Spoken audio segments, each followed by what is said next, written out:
రైతాంగ సమస్యలపై 9వ తేదీన జిల్లాలో అన్ని నియోజకవర్గాల నిరసన కార్యక్రమాలు చేపడతామని కడప జిల్లా వైసీపీ అధ్యక్షుడు రవీంద్రనాథ్ రెడ్డి తెలిపారు. ఉల్లి రైతులను ఆదుకోవాలని డిమాండ్ చేశారు. సీఎం చంద్రబాబు, మంత్రి లోకేష్ జిల్లా పర్యటనలతో జరిగిందేమీ లేదని మండిపడ్డారు. మహానాడు సమయంలో జిల్లాకి ఇచ్చిన హామీలు ఒక్కటి నెరవేర్చలేదని విమర్శించారు.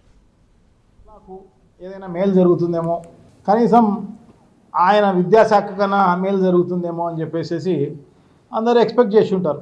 సో అదేం లేకుండా జిల్లాకు వచ్చి, అదే కాకుండా జిల్లాకు వచ్చిన తర్వాత ఇప్పుడున్న బర్నింగ్ ప్రాబ్లం వ్యవసాయానికి సంబంధించి అయితేనే, నిజంగా ఉల్లికి సంబంధించి అయితేనేమి, చీనీకి సంబంధించి అయితేనేమి, మినుములకు సంబంధించి అయితేనేమి, ఇప్పుడు ఇమీడియట్గా మార్కెట్ ఇంటర్వెన్షన్ కావాల్సిన అవసరం తప్పకుండా ఉంది ఈ ప్రభుత్వానికి.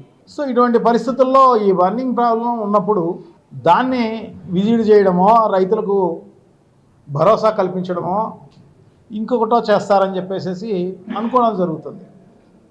అలాగే మహానాడులో గొప్పగా చెప్పడం జరిగింది.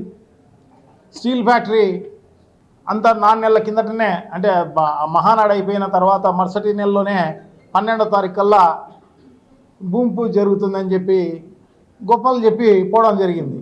ఇంతవరకు దానిపైన ఏమన్నా రివ్యూ చేస్తారేమో, ఎంతవరకు వచ్చింది ఏం కథ అని చెప్పేసి ఇవన్నీ కూడా చూసే కార్యక్రమం జరుగుతుంది. జిల్లాకు ఏదైనా మేలు జరుగుతుందేమో, కనీసం ఆయన విద్యాశాఖ కన్నా మేలు జరుగుతుందేమో.